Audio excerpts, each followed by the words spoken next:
Senhor Presidente, Senhor Primeiro-Ministro e Senhores Membros do Governo, Senhoras e Senhores Deputados, minhas senhoras e meus senhores.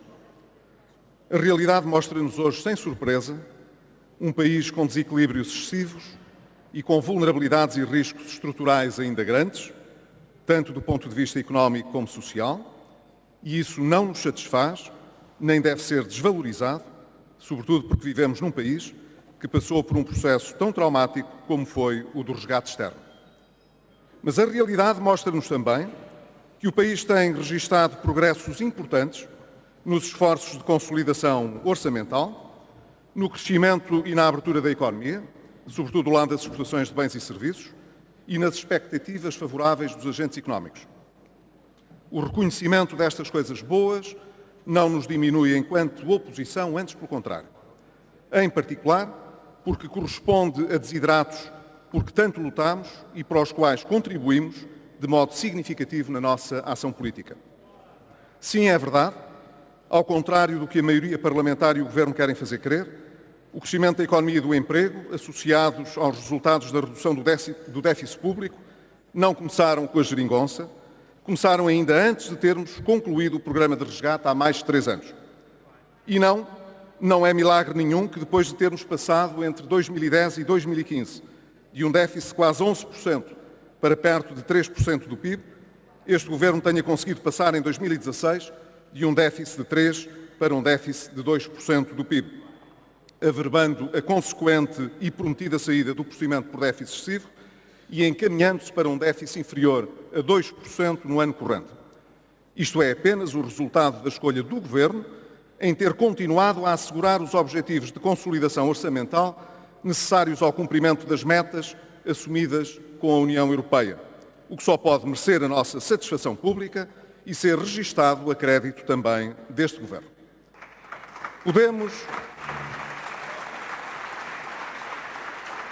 Podemos discutir e discutimos se as escolhas orçamentais feitas foram as mais prudentes ou adequadas para assegurar o cumprimento do objetivo. Mas ressalvamos que o custo pior para o país era não ter cumprido. A nossa opinião sobre isso é clara e foi afirmada durante todo o processo orçamental.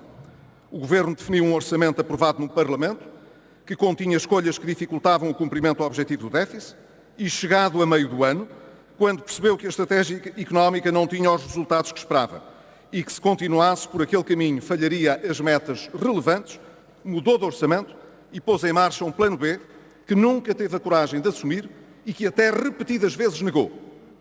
Travão a fundo na despesa prevista com recurso a cativações, como não havia memória de usar, nem mesmo quando não havia dinheiro. Travão a fundo no investimento público, como não se viu nem mesmo nos tempos do resgate financeiro. Medidas extraordinárias em cima umas das outras, como é próprio dos tempos excepcionais de emergência, apesar de se apregoar em tempos de normalidade. Com os dados bem recentes divulgados pela Conta Geral do Estado, isto já não se trata de opinião, mas de factos. Depois de termos afirmado que as metas não seriam atingidas com aquelas intenções orçamentais, eis que agora a conta mostra, para incómodo aparentemente suportável dos elementos da geringonça, que sem o tal plano B teríamos ficado confortavelmente acima de 3% no déficit do ano passado. Impressiona o esforço de dissimulação realizado pelo Governo para esconder as opções que tomou. Em particular, a forma como persistentemente recorreu ao ataque ao passado para fugir às suas próprias responsabilidades. Como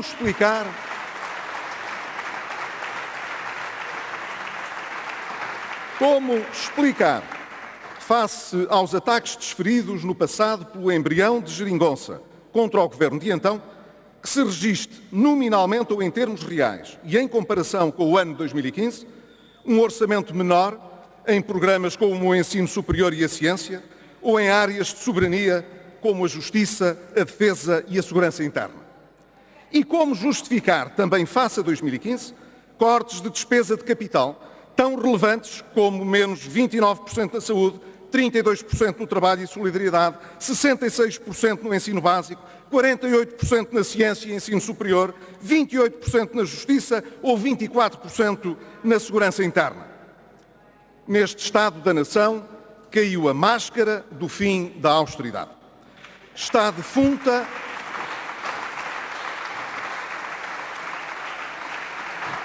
está defunta a fantasia de que antes da geringonça existir, só por obsessão ideológica se não investia mais ou gastava mais nas políticas públicas, sociais ou de soberania. Está enterrada a mistificação de que havia uma alternativa à restrição orçamental e de que bastava à esquerda agitar a sua varinha mágica para que a consolidação se verificasse sem cortes e sem dificuldades, como se do nada se extraísse a poupança orçamental e como se da bondade das pretensões e da boa vontade dos decisores se pudesse derivar, por consequência natural, a solução dos problemas a carecer de financiamento. O que foi válido para o ano de 2016 vale também para este ano e para os seguintes. Mesmo contando com a ajuda do crescimento nominal a superar as expectativas iniciais do Governo, as metas prometidas só deverão ser atingidas usando como variáveis de ajustamento as cativações sobre a despesa corrente, a parcimónia na despesa de investimento e o recurso a medidas extraordinárias que não alteram a situação estrutural. Poupem-nos, pois, por favor, ao estafado exercício de faz de conta destes quase 2 anos e que agora que preparam o vosso terceiro Orçamento de Estado. Sejam menos fantasiosos, dissimulem menos e assumam com transparência as opções inerentes ao cumprimento do objetivo de médio prazo para as contas públicas. E já agora,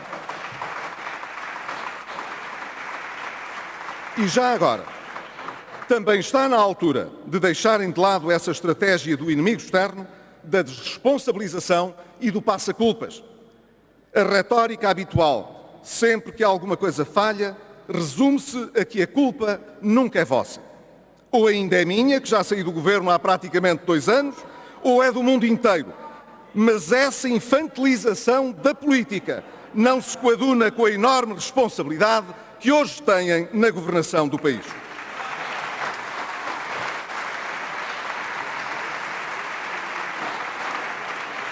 Senhor Presidente, minhas senhoras e meus senhores, é oportuno também salientar que estes resultados que o país tem alcançado, sobretudo na aceleração do crescimento e do emprego nos meses mais recentes, apareceram mais tarde do que teria sido possível se em finais de 2015 a emergência desta solução governativa não tivesse suscitado tantas incertezas e dúvidas.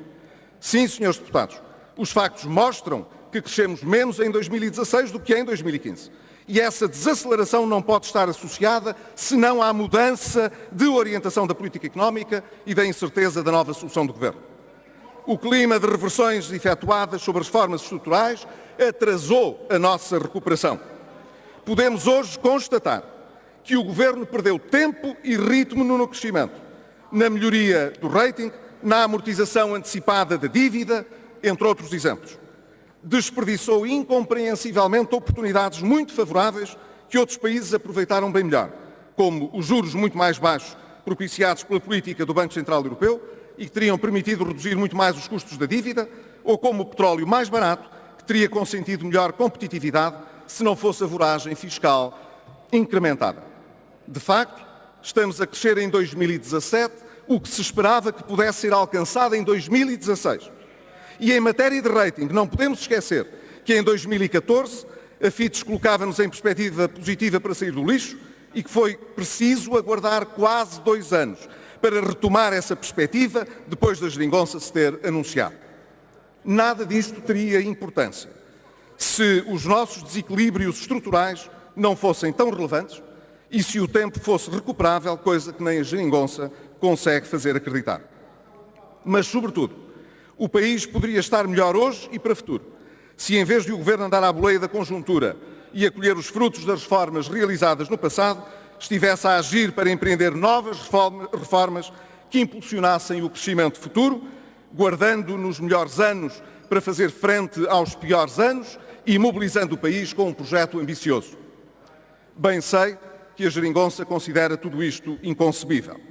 Do alto da sua autossuficiência e sentimento de superioridade, a maioria parlamentar desdenha ou procura ridicularizar tudo o que não a elogia ou que lhe vê defeito. E como alguém que se acha acima da crítica e é impermeável a ideias diferentes, maravilhada com o sucesso da sua política preferida, a política de comunicação, decide frequentemente não responder aos adversários no palco parlamentar e desafia despoderadamente tudo o que são instituições independentes que não vêm ao beijamão ou que não aceitam placidamente as orientações da tutela governamental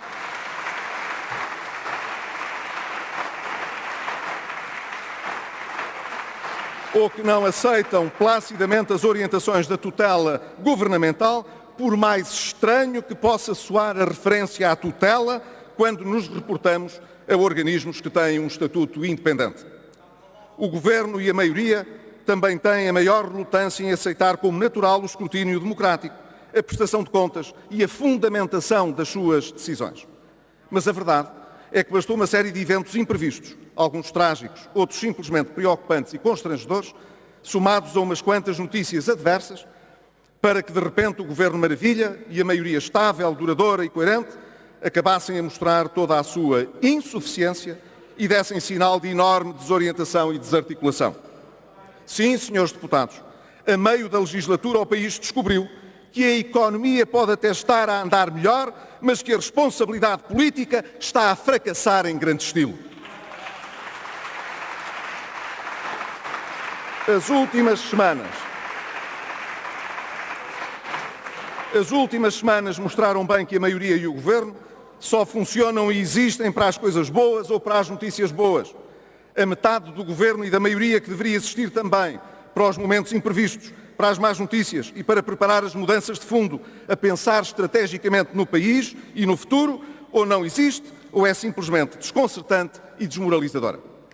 Ora, o que só existe para os momentos bons não é o mais necessário, até porque quando tudo corre bem é quando o Governo menos falta faz.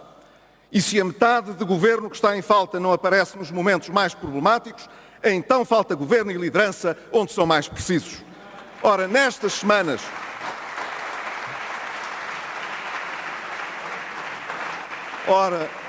semanas é patente que o Governo não existiu para o que era mais importante.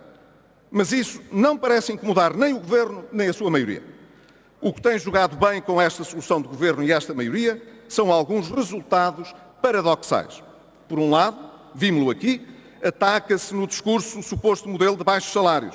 Por outro, observa-se na economia que nunca nos anos mais recentes tantos trabalhadores estiveram condenados aos mais baixos salários e com o salário médio a baixar. Faz-se uma retórica a defender a melhoria das qualificações dos portugueses, mas a prática mostra um contínuo ataque à exigência na educação e a promoção do facilitismo. Proclama-se publicamente amor e defesa do Serviço Nacional de Saúde, mas a observação fática mostra as instituições da saúde cada vez mais endividadas, os seus profissionais com piores condições de trabalho e a falta de oferta pública gritante a dificultar o acesso à saúde. Fazem-se juras ao combate à precariedade e ataca-se o passado por só ter conseguido a vinculação de perto de 4.000 professores.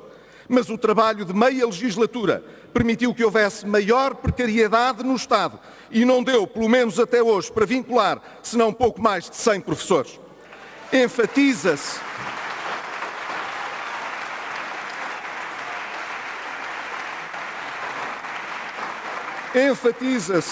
a indispensabilidade de apostar no reforço da ciência, do papel das bolsas de investigação e do emprego científico. Mas os resultados revelam, afinal, a quebra do investimento, o adiamento de pagamentos e de novos concursos e a diminuição de bolsas atribuídas.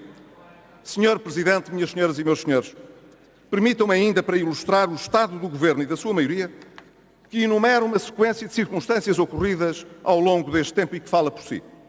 O Primeiro-Ministro diz ao país que aceitou o pedido de demissão de secretários de Estado para estes poderem solicitar ser constituídos arguidos. E depois descobre-se que, afinal, resignaram, porque já tinham percebido que iriam, de qualquer modo, ser constituídos arguidos. O Primeiro-Ministro informa o Parlamento que a retirada de 3 territórios da lista de paraísos fiscais foi feita depois de consultados os serviços técnicos. Mas, afinal, os serviços não foram tidos nem achados na decisão, que não está sequer fundamentada face aos critérios dispostos na lei. O Primeiro-Ministro, depois de andar um ano a prometer solucionar o problema do crédito mal parado, afirma publicamente que o Governo e o Banco de Portugal estão a concluir negociações com as instituições europeias para adotar finalmente uma solução. Mas poucos meses depois, pela voz de uma administradora do Banco de Portugal, vem-se a perceber que afinal não existia solução porque as regras não o permitem, as europeias naturalmente. O Governo informa que solicitou um parecer técnico independente sobre um contrato na parceria Ciresp e depois descobre-se que afinal o parecer foi solicitado a quem tinha assessorado o contrato inicial. Um Governo diz que aumenta o orçamento dos serviços e que a austeridade acabou, mas depois impede os serviços de gastarem o aumento e, em alguns casos, até se constata que o gasto foi inferior ao que era antes, em particular quando se excluem os gastos com salários. O Governo desfila pelo palco da tragédia de Pedrógão e, passado um mês, ainda nem sequer teve a capacidade de apresentar formalmente a Bruxelas o pedido de ajuda financeira para acorrer às pessoas. Uma maioria parlamentar propõe-se encerrar um inquérito à Caixa Geral de Depósitos antes da decisão judicial que autorizaria o acesso aos documentos fundamentais para apurar os respectivos factos. É difícil, Senhor Presidente, minhas senhoras e meus senhores, não encontrar nesta sequência um padrão que se estende a muitos outros exemplos. Estou certo que em muitos países, e sobretudo naqueles com os quais gostaríamos de nos comparar, isto seria considerado grave. Infelizmente, pelo nosso país, há quem encontre nesta forma de proceder traços de genialidade ou de grande habilidade política. Cada qual, evidentemente, toma para si próprio os exemplos que entende, mas estes não são exemplos que nós aceitemos como bons ou com os que nos possamos conformar. Em particular, depois do que aconteceu com a tragédia de Pedrógão, ou mesmo do assalto e furto em instalações militares, há quem ainda tente ensaiar abordagens desdramatizadoras e manipuladoras, blindadas por estratégias de comunicação, sem compreender que insistir nessa modalidade é uma ofensa à inteligência das pessoas. A geringonça que se habituou aos ventos favoráveis e às boas notícias ainda não encontrou um caminho para responder aos anseios dos portugueses depois das tempestades das últimas semanas. Quando se vê o Estado falhar clamorosamente, como todos nós vimos, a autossuficiência e a arrogância estão mais deslocadas do que nunca e atirar areia para os olhos só agrava a situação. Parada nas águas mortas que se seguiram à tempestade, a geringonça espera por novos ventos favoráveis que façam esquecer o que aconteceu e que possam devolver o encantamento anterior. Mas agora que ficaram expostas as fragilidades, as contradições, as simulações, o calculismo e o populismo latente, agora começa a sentir-se que precisamos coletivamente de mais qualquer coisa. O país, pelo menos, precisa de liderança e de objetivos mobilizadores e efetivos. Ficar unicamente à espera de melhores ventos e da sorte não chega. Precisamos, enquanto país, de muito mais. Muito obrigado. Obrigado, Sr. Deputado.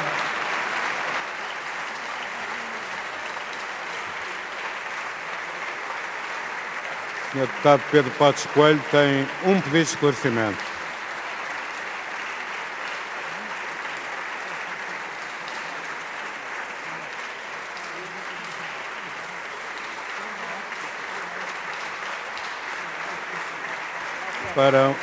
Com um pedido de esclarecimento, tem a palavra o Sr. Deputado João Galamba.